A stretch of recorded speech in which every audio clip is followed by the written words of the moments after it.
चंद्रकांत दादा पाटील आणि राम शिंदे साहेब इथं आमच्याकडे आले होते। आमचं आंदोलन इथून पुढे जाणार नाही असं पोलिसांनी आम्हाला सांगितलं होतं। सकाळपासून पोलिसांनी आम्हाला इथंच थांबवून घेतलं होतं। प्रत्येक पावलापावलावरती पोलीस आम्हाला मुंबईला तुम्हाला जाता येणार नाही, हाय अलर्ट आहे, जमावबंदीचा आदेश आहे, नोटिसा दिल्या होत्या। आणि मग आज सरकारच्या वतीनं चंद्रकांत पाटील आणि राम शिंदे इथं आले होते। काल आणि आज धनगर समाजाच्या प्रतिनिधीची यांच्यासोबत बैठक झाली। आज त्यांनी इथं घोषणा अशी केली की जिथं मुंबई हायकोर्टमध्ये आमची रिट पिटिशन चालू आहे, आमच्या सगळ्यांची मागणी होती की तुम्ही आम्हाला सर्टिफिकेट द्या, जिल्हाधिकाऱ्यांना अध्यादेश काढा।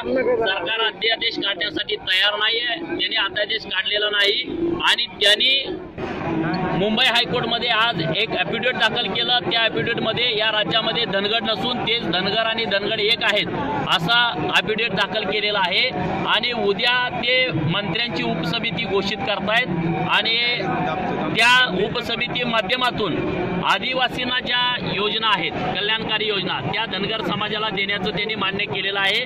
पण आमच्या समाजाच्या भावना तीव्र आहेत, आम्हाला सर्टिफिकेट पाहिजे, आम्हाला बाकीच्या काही गोष्टी नको आहेत, अशी आमच्या समाजाच्या तीव्र भावना आहेत।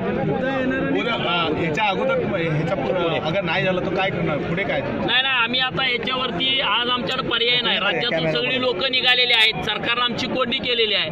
आमचं आझाद मैदानावरती उद्या आंदोलन होतं, ते आंदोलन आम्हाला करू देत नाहीत, स्थगित करण्यास भाग पाडलंय। पोलिसांचा तुम्ही फोर्स बघितला, बाहेर हजारो पोलीस इथं उभा आहेत। त्यामुळे आम्ही हे आंदोलन आज स्थगित करतोय। पुढच्या काही दिवसामध्ये आमची काय धोरणं ठरतील समाजाची ती आम्ही जाहीर करू।